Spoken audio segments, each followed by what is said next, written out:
চুপিসারে বিয়ে করলেন ছোট পর্দার জনপ্রিয় অভিনেতা রবি সাউ। পাত্রী অনেকেরই চেনা, অভিনেতা আদ্রিত রায়ের প্রাক্তন প্রেমিকা সুপ্রিয়া মণ্ডল। দ্বিতীয়বার বিয়ের পিঁড়িতে বসেছেন সুপ্রিয়া। বিয়েতে হাজির ছিলেন অভিনেত্রী অনামিকা চক্রবর্তীও। প্রেম বা বিয়ের কথা কাউকেই টের পেতে দেননি অভিনেতা রবি সাউ। সমাজ মাধ্যমে হঠাৎই ভাগ করে নেন নিজের বিয়ের ছবি।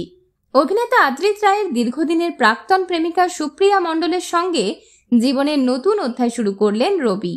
রবিকে এদিন কমলা রঙের কুর্তা এবং পিচ রঙের কোটে একেবারে সাবেকি সাজেই দেখা গেল।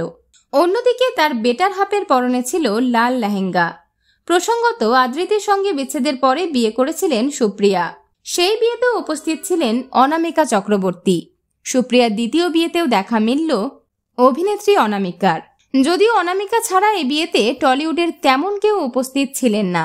সান বাংলার ফাগুনের মোহনা ধারাবাহিকে একসঙ্গে কাজ করেন রবি সাউ এবং অনামিকা চক্রবর্তী। তবে কি অনামিকার হাত ধরেই রবির সঙ্গে সুপ্রিয়ার আলাপ হয়, তা অবশ্য এখনো জানা যায়নি। সেলেব হাউসের পক্ষ থেকে রবি এবং সুপ্রিয়ার আগামী জীবনের জন্য রইল অনেক অনেক শুভকামনা। বিনোদন জগতের আরো অন্যান্য খবর নিয়ে ফিরছি, জুড়ে থাকুন আমাদের সঙ্গে।